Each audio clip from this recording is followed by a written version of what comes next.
fascista, pasara a ser permanente en el Congreso con el rango de comité en activo. En lo que puede considerarse una de las estrategias más audaces y ambiciosas del siglo XX, Moscú orienta a Dickstein para que se haga con el control del comité y lo utilice en favor de los intereses rusos. Se trataba de que robara la investigación a los comunistas y la hiciera llegar a entornos pronazis de Estados Unidos. Ese fue el objetivo principal de Samuel Dickstein, además de alcanzar relevancia en la esfera política. Los rusos querían que fuera muy influyente en el Congreso de Estados Unidos. Sin embargo, los planes de Moscú se desmoronaron en 1938 cuando una coalición de demócratas conservadores se alió con los republicanos para hacerse con el control de la Cámara. El liberal Dickstein ni siquiera consigue un escaño en el nuevo comité. Su fracaso supone una grave frustración para sus superiores y para su codicia. No tenía muy buena imagen ante los soviéticos, que en aquel entonces trabajaban con personas motivadas ideológicamente. Las fuentes estadounidenses eran consideradas como compatriotas y colegas. Y aquel tipo estaba forrándose. De modo que estaban tan enfadados con él que empezaron a llamarle Yulik, es decir, timador. Es el único caso en el que me encontré un nombre en clave peyorativo. Un informe del archivo de Dickstein del KGB admite abiertamente: somos profundamente conscientes de lo que tenemos entre manos. Es un tipo sin escrúpulos, muy codicioso, que se presta a hacer su trabajo por dinero, un estafador muy astuto. Al cabo de año y medio y de unos honorarios equivalentes hoy a más de $130.000, el KGB acaba hartándose y pone fin a su relación con el congresista Dickstein. En 1946 Dickstein se retira del Congreso y entra a formar parte de la Corte Suprema de Nueva York. Muere 8 años después.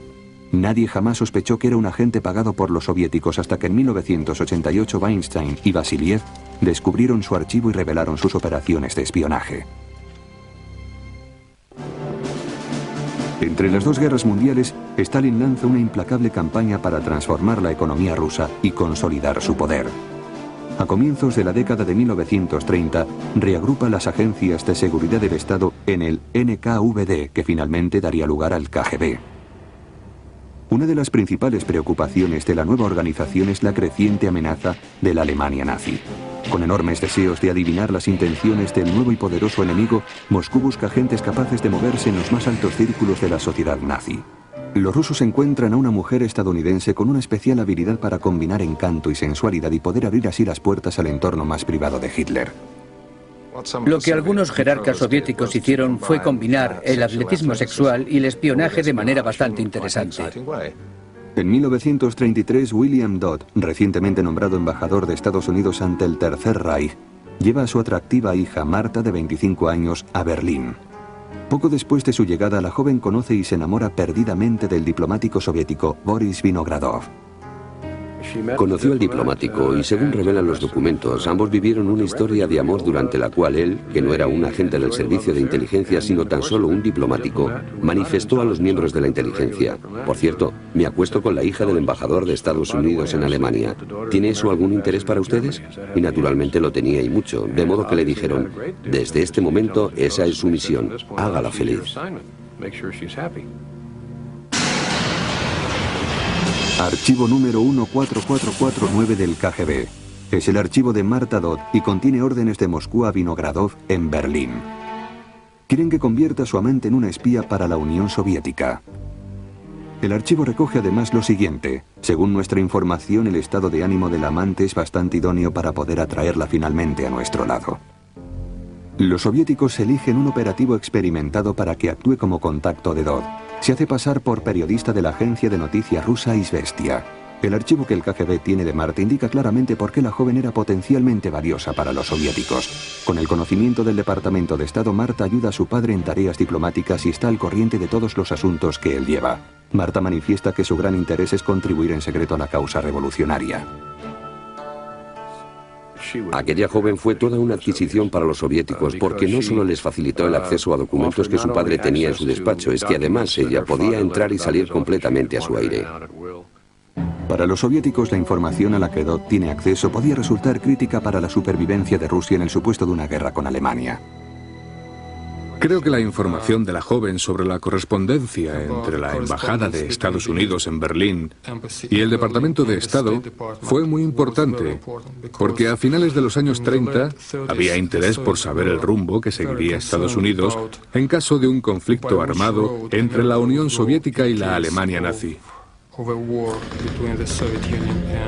Por eso, toda aquella correspondencia diplomática era extremadamente importante. En una extraordinaria nota manuscrita de Dodd que Vasiliev y Weinstein descubren en los archivos del KGB, la joven deja bien patente que tiene acceso a material de las más altas esferas del gobierno estadounidense y que está dispuesta a hacer cualquier cosa que se le pida. Ni que decir tiene que me ofrezco para todo tipo de misiones que el partido pueda necesitar a su discreción.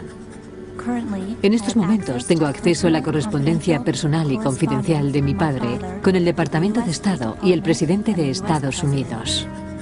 En 1934, Vinogradov, el amante soviético de Marta Dodd, es llamado a Moscú, pero ella continúa su colaboración con el KGB durmiendo con el enemigo. Se movía en los ambientes más importantes de la diplomacia, la política y el ejército, y no olvidemos que tuvo amantes en muchos de aquellos círculos, pese a que su gran amor, el amor de su vida, fue el diplomático soviético. Sin embargo, eso no le impidió desenvolverse en diferentes medios y llevar una actividad social, por ponerlo de alguna forma. En la larga lista de amantes que tuvo figuran aristócratas alemanes, miembros de la Gestapo y el general Ernst Udet, segundo después de Göring en el mando de la Fuerza Aérea Alemana. Dodd proporciona a Moscú importantísimas conversaciones de alcoba que componen un rico caudal de datos confidenciales acerca de las unidades militares alemanas, tácticas y procedimientos. Ofrece además informes de discusiones no oficiales y privadas de Roosevelt en torno a la política estadounidense con respecto a Polonia, Japón, Alemania y Rusia. Llega incluso a ofrecerse para utilizar la influencia que tenía ante su padre y otros cargos para ayudar a los soviéticos a elegir el sucesor de su progenitor. Según datos del KGB sobre Marta Dodd, sus superiores toman la decisión de preguntarle a Stalin cuál podría ser la mejor manera de utilizar los servicios de la joven. En 1937 la guerra es inminente y los días de Dodd en Berlín están contados. Sin embargo, la joven sigue echando de menos a Vinogradov, que ha sido llamado de nuevo a Moscú. Desesperadamente, Dodd vuela a Moscú y entrega una carta a sus contactos del KGB. Yo, Marta Dodd, ciudadana de Estados Unidos, conozco a Boris Vinogradov desde hace 3 años. He estado con él en Berlín y en otros lugares, y los dos hemos decidido pedir permiso oficial para casarnos. Esa carta, que consta de varias páginas, llegó directamente a manos de Stalin, quien tomó la decisión de seguir utilizando a Marta como fuente de información. Moscú retrasa su respuesta a la petición de Dodd. A finales de 1937 su padre renuncia al puesto de embajador y Marta regresa de mala gana a Estados Unidos. Desconoce que Vinogradov ha sido detenido cuando Stalin inicia la purga en el seno de su cuerpo diplomático de aquellos que considera sospechosos de deslealtad. Antes de que Vinogradov fuera ejecutado, el KGB le obliga a escribir a Dodd como si no ocurriera nada. Marta responde sin saber que su amante estaba ya muerto. Lo que también me gusta de Marta Dodd es que en una conversación llegó a decir: siento debilidad por los rusos, tienen algo especial. Es todo un piropo, ¿no? En 1940, Marta Dodd está ya de vuelta en Estados Unidos. Se casa y pasa a actuar en un segundo plano como localizadora de potenciales agentes al servicio de Moscú, entre ellos su esposo. A comienzos de los años 50, una investigación del FBI la menciona como posible espía soviética. En compañía de su esposo vuela a Moscú y después a Europa del Este, donde vive sus últimos días. En 1990, muere a la edad de 82 años. Creo que es razonable pensar que en cierta medida Marta Dodd fue la Mata Hari estadounidense, pues logró combinar sexo y espionaje de una manera muy satisfactoria para su propia persona. Y especialmente satisfactorios para los soviéticos fueron sus detallados informes sobre planes y procedimientos militares alemanes, así como sus minuciosas descripciones de los debates entre miembros del círculo más íntimo del presidente Roosevelt durante los críticos años que precedieron a la guerra. Todo ello la hizo merecedora de gran respeto entre los soviéticos durante los años 30. Archivo del KGB número 36857, Lawrence Dugan. En 1934, Dugan es un joven idealista con una ascendente carrera en el Departamento de Estado. Al igual que cientos de jóvenes activistas que alcanzaron la madurez en los años de la Depresión, Lawrence se traslada a Washington para colaborar en el gobierno del New Deal de Roosevelt. Agentes soviéticos, entre ellos Alger Hiss, no tardan en descubrir que puede ser un fichaje apetecible. Lawrence Dugan tipifica a los agentes soviéticos que fueron reclutados en los años 30, no solo en Estados Unidos, sino también en Gran Bretaña y otros lugares. Es decir, un idealista ambicioso y a la vez inocente. Dugan no se convirtió en agente soviético por egoísmo ni por codicia.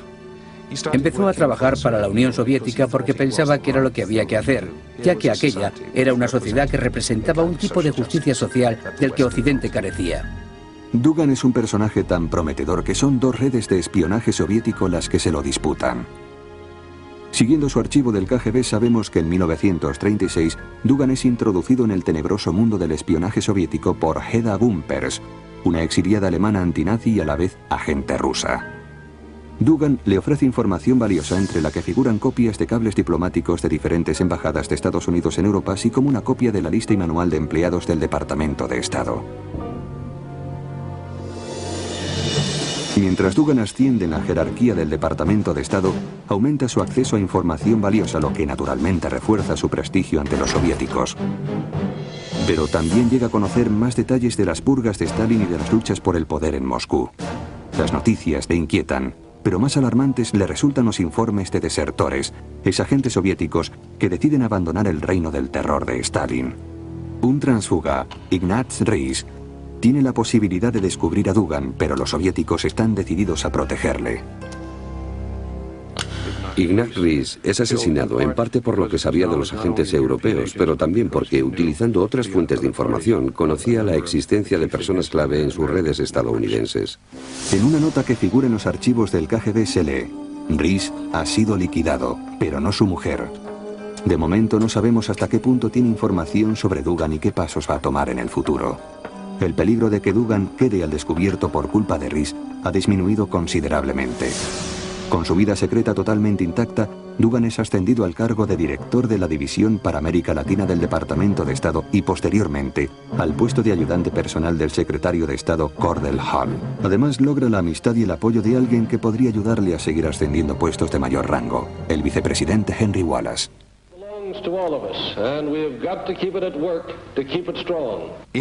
Con Larry Dugan, el KGB estuvo a punto de lograr su mayor éxito en Estados Unidos.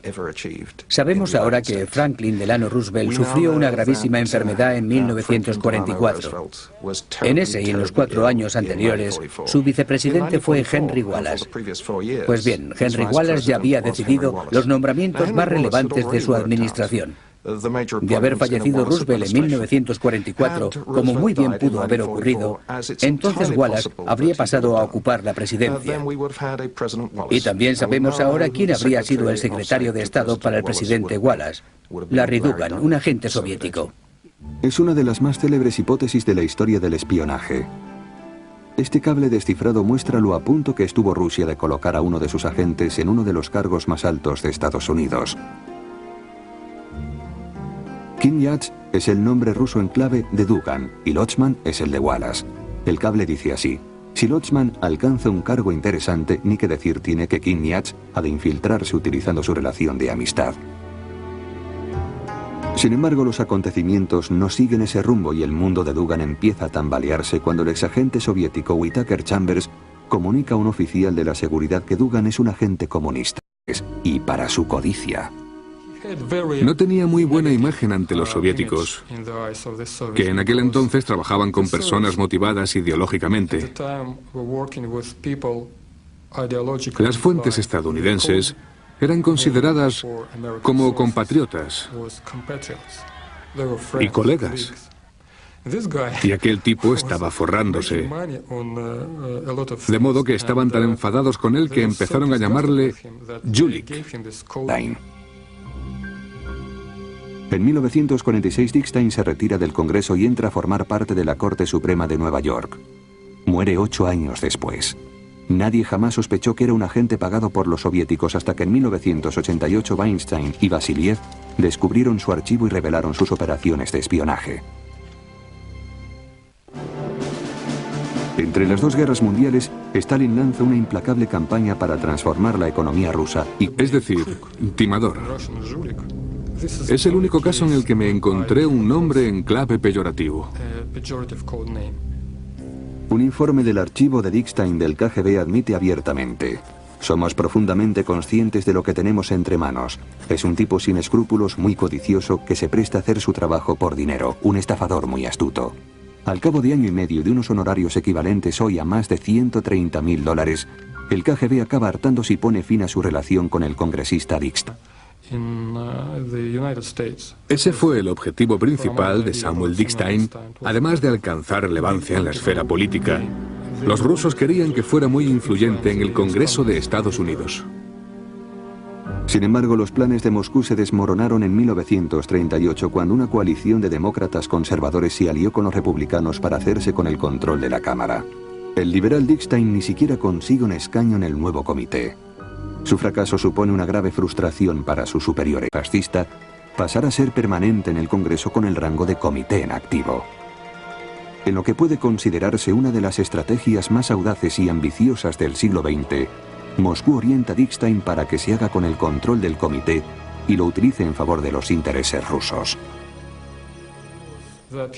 Se trataba de que robara la investigación a los comunistas y la hiciera llegar a entornos pronazis de Estados Unidos.